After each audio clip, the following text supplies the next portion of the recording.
House of the Dragon, à quoi peut-on s'attendre? Question dont on va essayer de répondre. Les 2 premiers épisodes m'ont mis d'accord et faut qu'on en parle dans cette vidéo.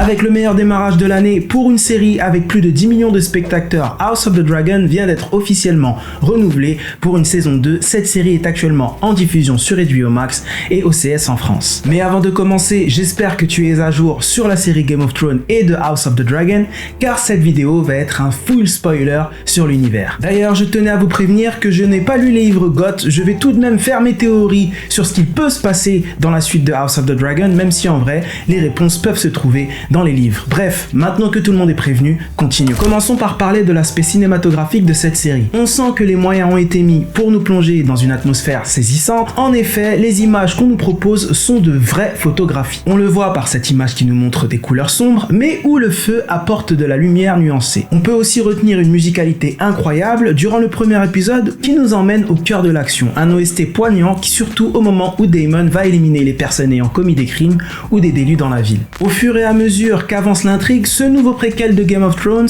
nous présente de nouveaux personnages. Commençons par le personnage principal, Rhaenyra Targaryen. Rhaenyra Targaryen, fille de Viserys, se retrouve d'entrée de jeu dans un conflit familial, royal, mais surtout patriarcal. L'enjeu est majeur car les hommes ne souhaitent pas avoir une femme au pouvoir et c'est ce qu'il se passe. Bien évidemment, cette intrigue se déroule 172 ans avant les événements de la série principale, mais c'est exactement ce que l'on trouve dans Game of Thrones lorsque Sansa ou encore Cersei devaient régner et n'avaient pas d'autre choix. Un désaccord va désunir la famille Targaryen et développons comment. Le roi Viserys s'est retrouvé dans une situation complexe lors de la naissance de son fils Baelon.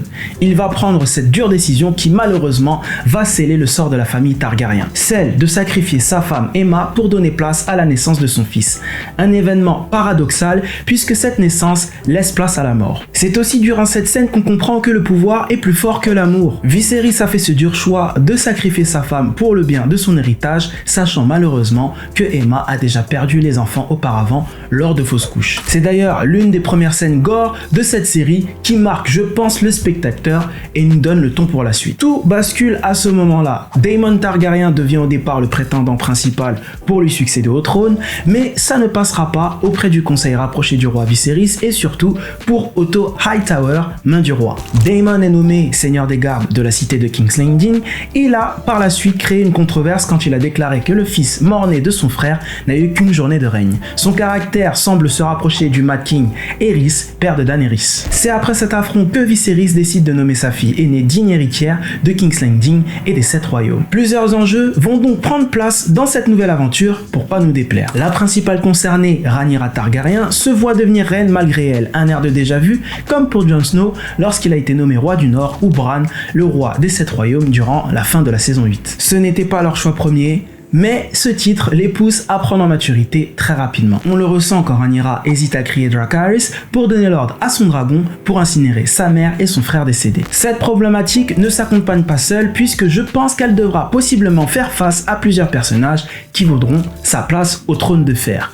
Commençons par Daemon Targaryen. Énoncé plus tôt dans cette vidéo, on sent tout de même qu'il a de l'amour pour Rhaenyra. Est-ce de l'amour affectif classique qu'un oncle peut ressentir envers sa nièce ou un amour pur comme on a pu l'observer auparavant? En effet, nous l'avons déjà vécu avec Cersei ou Jaime ou encore Daenerys et Jon Snow dans Game of Thrones. Attendons de voir la suite de cette histoire pour développer ou non cette hypothèse. Un autre personnage qui peut potentiellement devenir une menace, Rhaenys Valerion. Cousine de Viserys, elle est la reine qui ne l'a jamais été. Aura-t-elle cette envie d'effacer ce titre? Son mari Corlys montre son envie pour que sa femme devienne reine et durant l'épisode 2, il s'allie avec Daemon pour défendre son règne qui se voit menacé. Pour l'instant, Rhaenys ne semble pas avoir entamé une action pour que cela se fasse, mais il n'est pas impossible que cela arrive pour la suite de l'intrigue, mais pour l'instant, Corlys a pris les devants. Un autre personnage qui pourrait causer du tort à Rhaenyra, Alicent Hightower, fille de la main du roi Otto Hightower.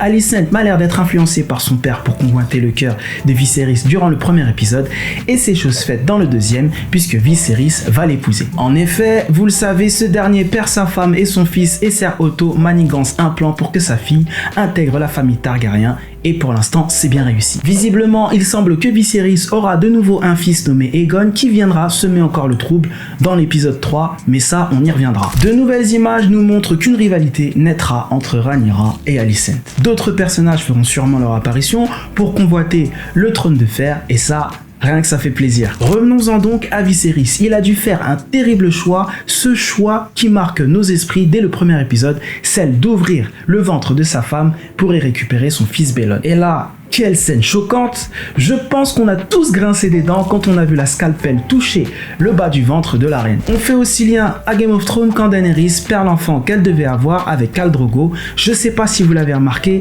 mais cette malédiction ne date pas d'hier. Et si on continue sur les comparaisons, lorsque Viserys annonce à sa fille qu'elle va devenir la reine des 7 royaumes, il lui fait comprendre qu'elle aura pour mission de réunir ces royaumes pour un but commun. Et là, encore un air de déjà-vu avec sa descendance, vu que Daenerys s'est vu réunir les Dothraki et les soldats eunuques ainsi que les soldats du Nord avec Jon Snow. C'est une responsabilité qui aura des conséquences complexes pour la suite. On remarque dès lors qu'un lien direct se crée avec la série Game of Thrones et les marcheurs blancs. Le premier épisode nous donne une réponse sur pourquoi ce dernier a fait le souhait de conquérir Westeros à la base. Et bien tout simplement, le rêve d'Aegon Targaryen sur l'arrivée des marcheurs blancs dans Westeros l'a poussé à le faire pour qu'ils réunissent les humains afin de faire face au roi de la nuit et aux marcheurs blancs. La dague en acier valérien est une preuve qu'elle a traversé toutes les générations jusqu'à atterrir dans les mains d'Arya. Et ça, Bran devait sûrement le savoir quand il lui a remis la dague avant la bataille de la longue nuit. On nous donne du coup toutes les raisons et c'est déjà pas mal. Reste à savoir maintenant pourquoi le roi de la nuit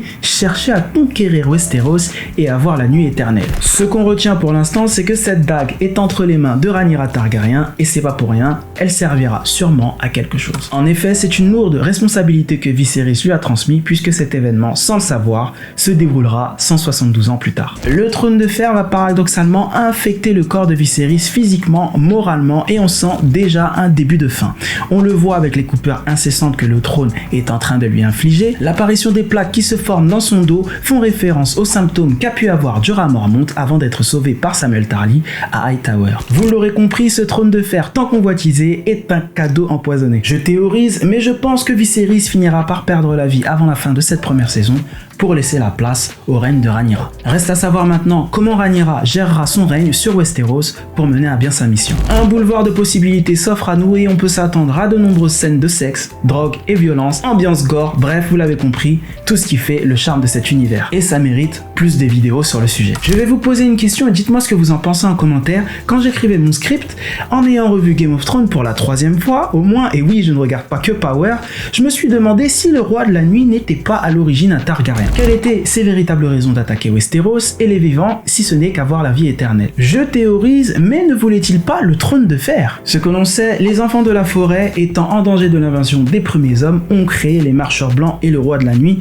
qui semble être blond aux yeux bleus. Ce qui est la couleur de cheveux d'un Targaryen, mon hypothèse ne s'accompagne pas seule puisque c'est aussi le roi de la nuit qui vole au dos d'un dragon de Daenerys, même s'il l'a transformé. N'est-ce pas un signe qui pourrait nous montrer un petit lien avec les Targaryens? À voir, il est possible qu'on puisse, je l'espère, trouver une réponse fiable. Je théorise encore, mais aurons-nous le retour de Mélisandre, la sorcière aux cheveux rouges? Après tout, elle a vécu des millénaires et elle peut très bien revenir. Bref, vous l'avez compris, plein de sujets sont à développer dans de prochaines vidéos. En attendant, n'hésitez pas à écrire en commentaire votre avis sur cette série et n'hésitez pas non plus à aimer, à partager et à vous abonner, ça fait toujours plaisir. On se dit à la prochaine pour une future vidéo sur le même sujet.